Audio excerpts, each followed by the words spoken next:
Hi everyone, I'm Sadikshya Lamsal. I'm from Nepal and currently I am pursuing a PhD program in Integrative Biosciences in Tuskegee University, USA. Today I'm going to talk about one drug that is sacituzumab govitecan SC and its effect in triple negative breast cancer. So talking about sacituzumab govitecan SC, it is ADC, that is antibody drug conjugate. So to understand what is antibody drug conjugate, let's talk about that.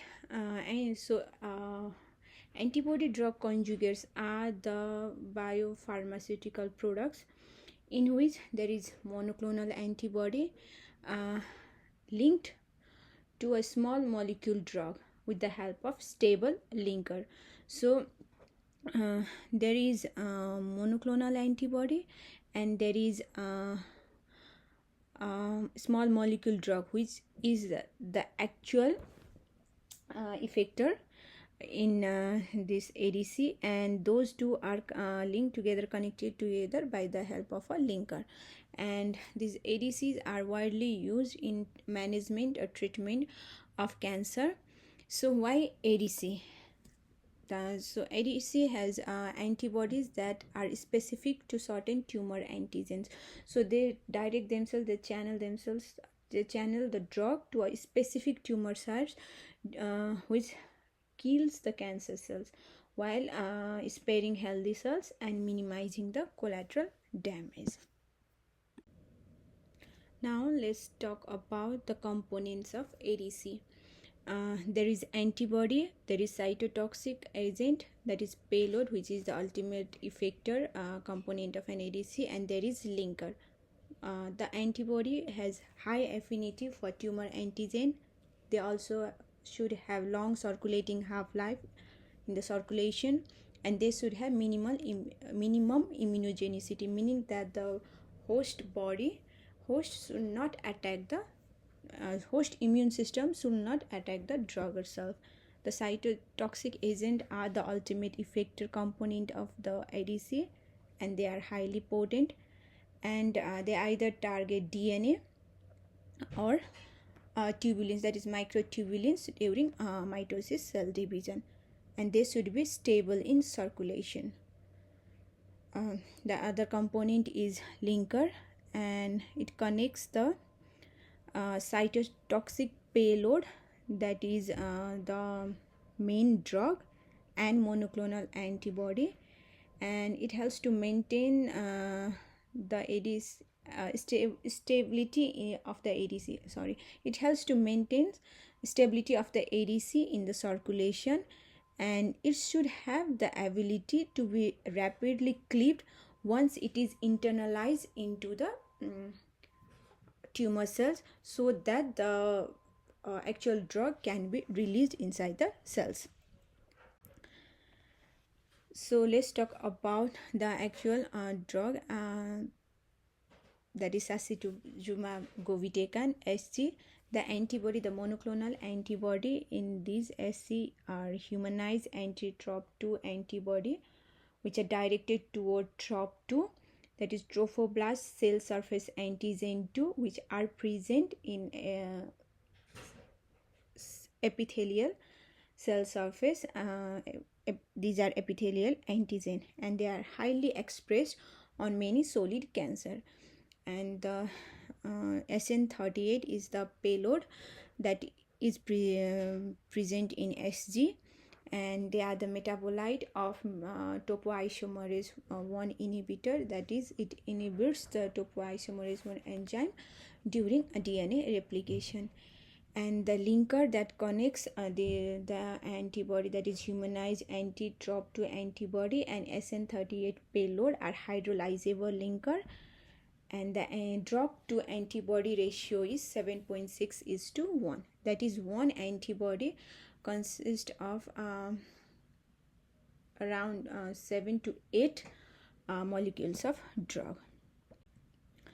So this slide shows the mechanism of action of SC. So in beginning, when SC comes, and at first it binds to TROP2 antigen, which is present in the cell surface, the tumor cell surface, and then the whole ADC is internalized inside the cell via endocytosis. Later, inside the tumor cell, the endosome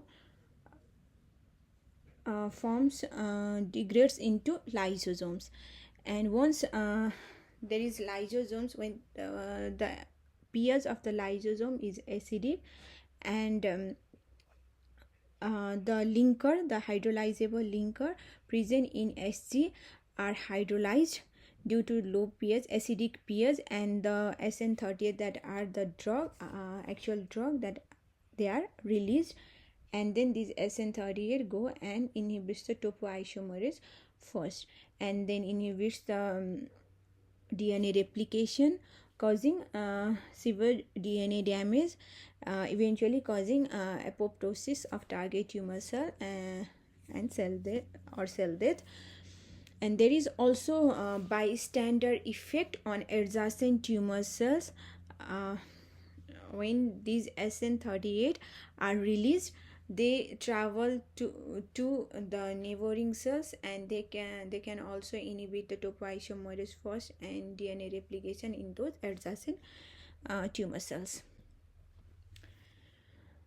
So SC targets TROP2 antigen present in the tumor cell surface that are transmembrane calcium signal transducer, and they are highly expressed in multiple tumor types including breast cancer.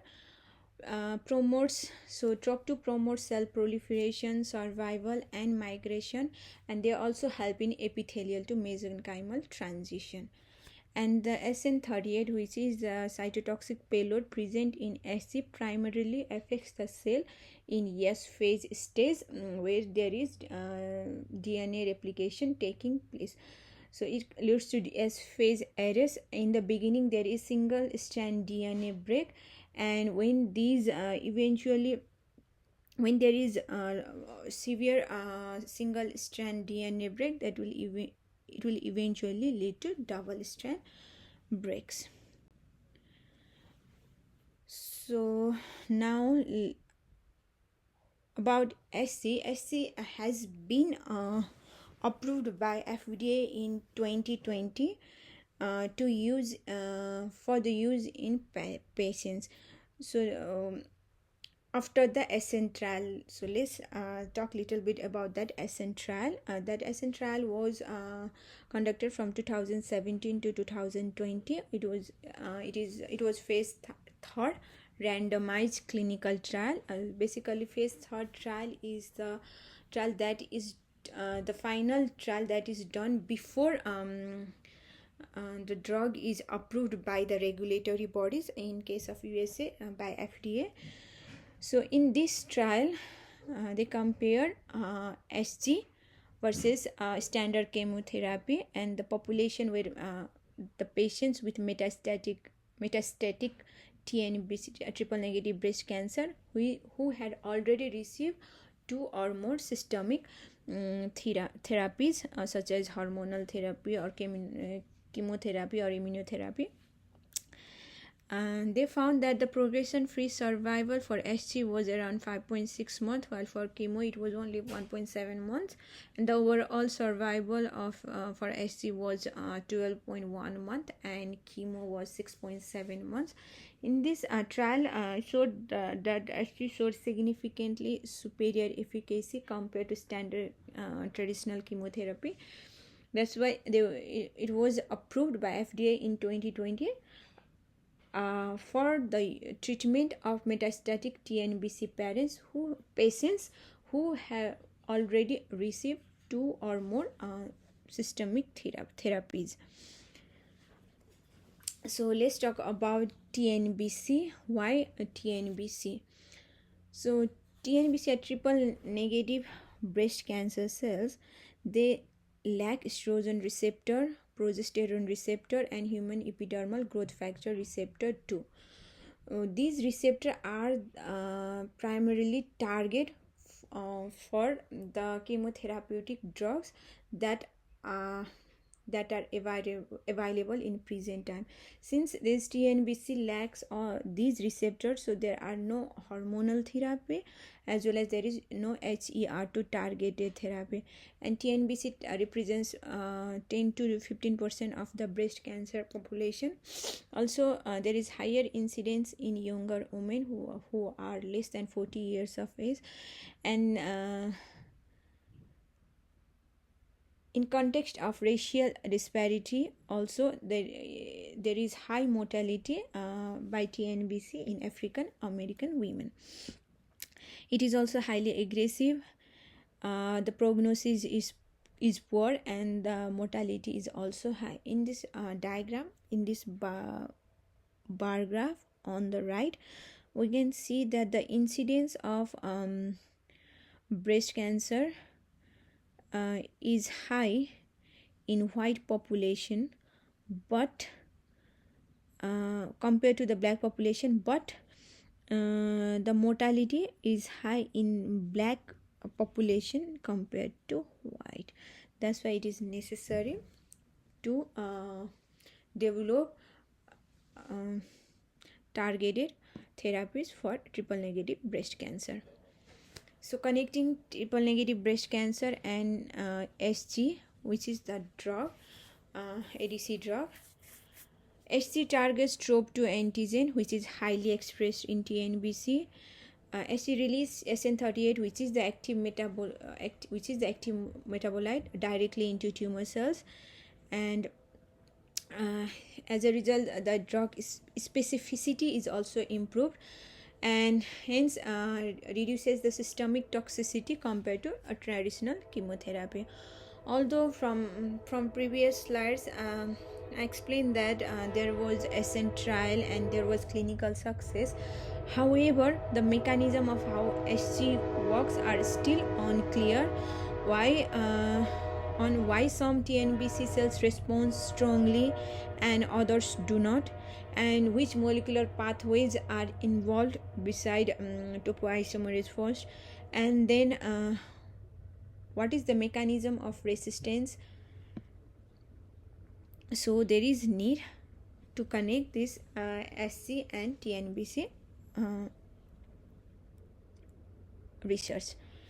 So the overall objective of this project is to evaluate how SC affects the TNBC cell survival, DNA damage, and DNA repair signaling. The specific objectives are to compare SC sensitivity among different TNBC cell lines, evaluated whether SC induces DNA damage in TNBC cell lines, examine whether SG activates DNA repair and apoptosis related pathways, and identify potential molecular markers that may explain differences in SC sensitivity or resistance among TNBC cell lines.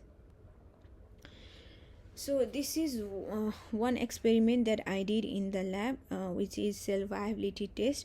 I did cell viability test for SC, which is 72-hour assays, and I did this cell viability test in MDAMB 231, MDAMB 468, and MDAMB 157 cell line.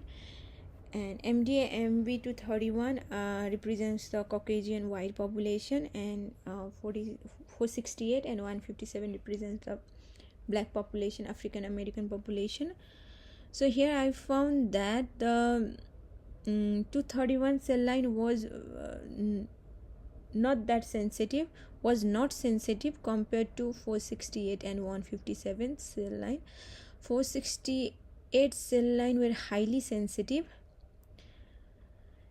and then 157 cell line were sensitive, but 231 cell line SC didn't seem to affect the 231 cell line. So in future, what is my plan is that to evaluate the HC induced DNA damage, to measure the DNA damage markers such as gamma S2AX, and the expected result is that there is increased